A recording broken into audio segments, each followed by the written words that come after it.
ትናውስ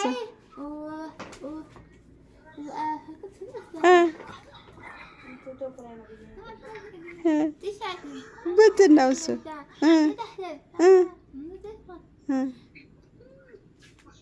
ምን ታዘዝ?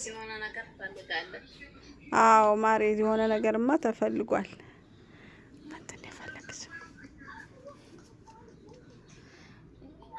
ሰላም ነን። እንዴት ናችሁ? እዚህ ቤት እየተባለ አከክ ፈተክ አከክ ፈተክ እሽኩርምም ወይ እሽኩርምም እንዴት ነው ዛሬ ደግሞ? እሽኩርምም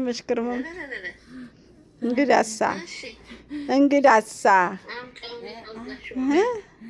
ምንድን ነው? የሚመዘዝ ነገር የለም። በነገራችን ላይ በፈዋኪ ተቀይሯል። በፈዋኪ ቀይረነዋል።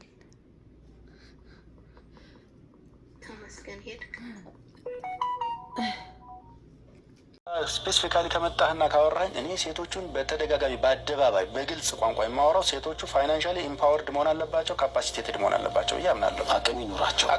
ሰላም አለይኩም ራህመቱላሂ ወበረካቱ። እንዴት ናችሁ የዩቲዩብ ቤተሰቦቼ? ሰላም ናችሁ ሆይ? አልሐምዱሊላህ እኔ ደህና ነኝ። እንዴት ናችሁ? ሁሌ ጥፍት ብያለሁኝ።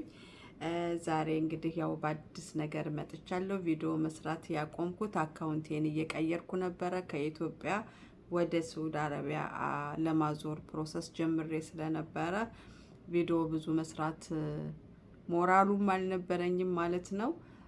ያው ግን ታጥቃላችሁ ቀጥታ ስርጭት እየገባሁ ነበረ፣ ምንም ተመልካች ባይኖርም።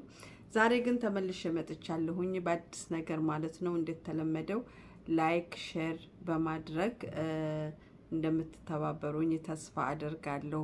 እንደገና ዩቲዩቤን አንቀሳቅሱልኝ ማለት ነው። ዛሬ የመጣሁበት እንግዲህ የዛሬ 2 አመት በደሞዝ ላይ በቤት ሰራተኛ ደሞዝ ላይ የወጣ ህግ ነበረ። ይሄም ደግሞ ኮንትራቶችን በተመለከተ ማለት ነው። ደሞዛቸው በኤስቲሲቢ ከዛ ወደ ኢትዮጵያ ንግድ ባንክ እንዲገባ ተብሎ ህጉ ወጥቶ 2 ሀገሮች ተስማምተውበት ነበር ማለት ሳውዲ አረቢያና የኢትዮጵያ መንግስት በዚህ ጉዳይ ላይ ተስማምቶ ነበር ማለት ነው። ያ ነገር የተወሰኑ ሰዎች እየተጠቀሙበት ነበር፣ የተወሰኑ ደግሞ አይጠቀሙም ነበረ። አሁን ግን ኮስተር መረር ብለው የዛ ሀገር መንግስት ህዝቡ ላይ ግዴታ አድርጎባቸዋል ማለት ነው። ማለት ማንኛውም የቤት ሰራተኛ ደሞዝ ካሽ እንዳይቀበሉ ብሎ በአሁን በፈረንጆች በአዲሱ አመት ማለት ከ9 ቀን በኋላ ይጀመራል ማለት ነው። ይሄንን ተጠያቂነቱን መዳሟን ወይም ሚስተርን ካሽ ብር እንዳትሰጡ በአካውንት ተከፍቶላቸው በአካውንታቸው ብራቸው እንዲገባ ተብሎ እነሱ ላይ የመጨረሻው እርምጃ ተወስዷል ማለት ነው። እንግዲህ በዚህ አጋጣሚ እናንተ ምን እንደምታስቡ እኔ ምን እንደምናስብ ሁላችንም ምን እንደምናስብ እንተዋወቃለን። በእንደዚህ አይነት ነገር ላይ ደግሞ አሁን ሌላ ሰጣ ገባ እንዳታመጡ ማለት ነው። ምክንያቱም አረቦች ህግ ያከብራሉ። ለኛ አረቦች ፈሪ ናቸው፣ መንግስታቸውን ይፈራሉ ምናምን ነው። ይሄ ትክክል አባባል አይደለም። አረቦች የሚወጣውን ህግ ማክበር ከሸሪዓቸውም አንፃር እንደገና ደግሞ ከባህላቸውም አንፃር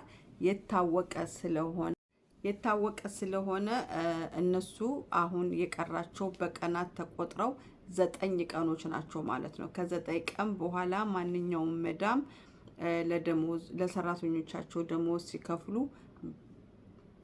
በአካውንት ካልሆነ መክፈል አይቻልም ማለት ነው። እናንተም ደግሞ ይሄንን ነገር ቀርማችሁ ዝግጁ አድርጋችሁ እራሳችሁን አሳምኑትና ቀጥታ አካውንታችሁ ላይ ገብቶ ከአካውንታችሁ እናንተ ማድረግ የምትችሉትን ነገር ማድረግ ትችላላችሁ ማለት ነው። በዚህ አጋጣሚ ኤስቲሲቢ በጣም ሴፍቲ የሆነ ነው።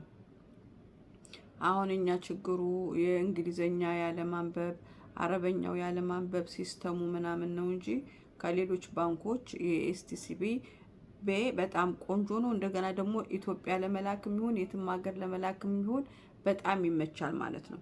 መጀመሪያ እናንተ ኤስቲሲቢን በደንብ አድርጋችሁ ልመዱትና እዚሁ ስልካችሁ ላይ በስልክ ቁጥራችሁ ራሳችሁ የምታወርዷቸው አካውንቶች ይኖራሉ ማለት ነው። ገብቷችኋል? ለኢትዮጵያም ይሁን ወደ ሌላ ሀገርም ይሁን ለመስራት ለመላክ ስትፈልጉ መላላክ የምትችሉባቸው እንደነሱ አይነት ያሉ ባንኮች ስላሉ ብዙም አያጨናንቃችሁ። እናንተ የሚያጨናንቃችሁ ብራችንን እንዴት እንልካለን ብቻ ሳይሆን አስለን ብራችን ለቤተሰቦቻችን የሚበሉት የሚጠጡት ለአንዳንድ ነገር ከላክን በኋላ ብራችንን ሴፍ ማድረጉ የሚያዋጣው በዚህ ሀገር ነው ማለት ነው። የዚህ ሀገር ብር ብዙም እንትን አይልም፣ አይወድቅም። ይሄው ለስንት አመት ጊዜ ራሱን ጠብቆ የሚኖር ነው። የኛ ብር ደግሞ ያለበትን ሁኔታ እንደምታዩት ነውና እህቶቼ ስራችሁን እንዳታበላሹ፣ በርቱ፣ ጠንክራችሁ ስሩ። የወጣው ህግ በኢትዮጵያውያኖች ላይ ብቻ አይደለም፣ ማንኛውም የቤት ሰራተኛ ስለተባለ ይሄንን ነገር ደግሞ እናንተ ጥንቃቄ አድርጋችሁ አምናችሁበት ተረድታችሁ ማለት ነው ገንዘባችሁን በአካውንታችሁ ማስገባቱ ሴፍ ለማድረግ ይመቻችኋል ማለት ነው። እሺ ይችን ነገር ሹክ ልበላችሁ ብዬ ነው። ቅድም እንደነገርኳችሁ ቪዲዮን ሼር ማድረግ ላይክ ማድረግ እንዳትረሱ። ሌላ እንደምታዩት ከጀርባዬ የተለያዩ የባልትና እህሎች አሉ። በሶ አለ፣ የጤፍ ዱቄት አለ፣ ቡላ አለ። ቡና ሁለት አይነት ቡና ነው ያለኝ። አንድ ኢትዮጵያ ውስጥ ተዘጋጅቶ ታሽጎ የሚሸጥ፣ አንድ ደግሞ የቡና ሀረር ያለኝ። ጅማን በቅርብ ቀን አመጣለሁ ማለት ነው። ዳቦ ቆሎ የታመሰ ዳቦ ቆሎ በዘይት የተጠበሰ ሳይሆን ለጤና የሚሆን ዳቦ ቆሎ አለኝ። ሀገራችን የጸጉር ቅባቶች፣ የተለያዩ የጸጉር ቅባቶች እንደምታዩት አለኝ ማለት ነው። ሂና የመዲና ሂና አለኝ። ቀሲል አለ። የምትፈልጉትን ነገር ማዘዝ ትችላላችሁ ማለት ነው። የጸጉር ቅባትም ከዛ አልባሳትን በተመለከተ አባያ፣ ሺቲ፣ ሽፎን የተለያዩ ነገሮችን መጥለብ ትችላላችሁ። አላችሁበት ድረስ ማምጣት ትችላለሁኝ። የኔን ስልክ ቁጥር ለስራ የምትፈልጉ የዋትሳፕ ቁጥር 0532 40 59 23 በዚህ ቁጥር ታገኙኛላችሁ። የትም ሁናችሁ ማዘዝ የምትፈልጉትን ነገር እዘዙ ማለት ነው። መልካም እድል እመኝላችኋለሁ። ወዳችኋለሁ፣ አከብራችኋለሁ። እናንተም ውደታችሁን በዚህ ቪዲዮ እንድትገልጹልኝ እፈልጋለሁ። አመሰግናለሁ።